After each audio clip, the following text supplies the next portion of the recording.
All right, what's going on, guys? It's Luke here. Today I'm going to show you guys this quick PM trade that I took. We ended up making just under $1,500. Here are the executions on this trade. I only took this on 3 accounts. I'm going to run through it really quick and explain why. So basically, I had already traded this morning. I ended up taking, oh shit, what's up? I ended up taking this win up here on my Lucid Pros, and then I ended up hitting a scalp as well on my Alpha Zeros. But then I got on the charts. I just literally was doing something and I ended up just checking the charts and I seen this data wick right here and I knew there was no major news today. So what did I do? I went over to Financial Juice and I ended up seeing here that Trump was talking about Iran at 1241. And as you can see right here, 1240, 1241, this was a data wick. So I know the high probability trade, how high probability trades are going to be when you're targeting data lows and data highs. So basically, I'll just run through this really quick. Again, I didn't want to trade any of my other accounts because I had already taken a win on them. So I still had some apexes. So I was like, why not, try to secure something, just trade 3 of them, nothing crazy, because I'm really confident in this draw. I kind of don't want to miss out on it. So was this a crazy good setup? No, we aren't really delivering off of any key level, but this is a more discretionary. And especially if you do have data lows and you have experience in this market, you will be able to catch some of these trades sometimes.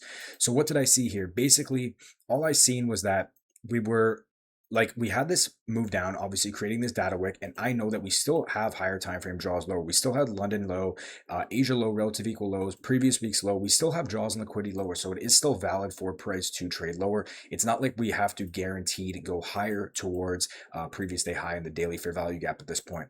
So literally all I seen here was this data wick get put in. And I still see that we have sell side below. We still have higher time frame draws below. So all I was doing was looking for any confirmation for a long to fail and to be able to take shorts. So what I was looking at first, I'm thinking in the minds of most retail traders, and they're looking at this 3-minute gap to inverse to the upside and they want to go long. They're saying, okay, we're going to take out all this low resistance above. We're going to continue up to that previous day high. And what happens? We fail to inverse the 3-minute gap and we get this 2-minute inversion to the downside with strong displacement. And if you look at ES at the same time, ES also gives a strong displacing close, and both of them have a data wick from that 1241 news below. So I literally just take this right here. I go for a quick break even because, again, normally don't trade at this time. So I go for the break even as soon as we get this candle closure below, hoping prices flushes to the data low. And as you can see, we end up taking take profit there. We get about 1.3 R in this trade. I think I took like 5 micros. I probably could have gone a little bit heavier, but I was calculating the risk really fast. Yeah, it was 5 micros then. Definitely could have thrown a bit more, but it is what it is. From there, we end up obviously getting a little bit of a retrace and we do move lower. But yeah, still draws on liquidity lower. But basically, I just wanted to make this video because a lot of the times you guys will see these massive wicks and you think that it's not important, but whole time it is something. A lot of the times you will see even this, let me see right here, 12.9. So this would be 219. Let's see if that was anything significant that you could have let's see, maybe it wasn't, but 12.9 or 219 was right here.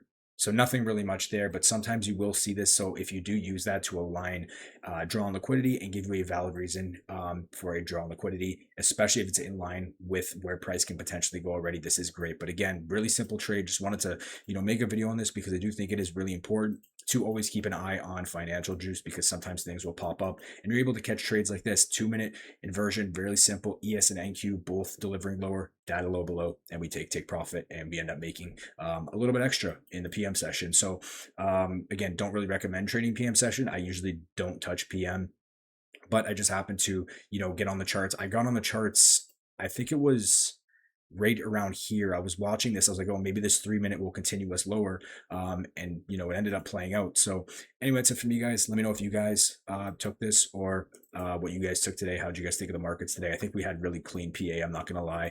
There was opportunities all over. But anyway, that's it from you guys. Hope you guys enjoyed. Talk to you guys in the next one. Peace.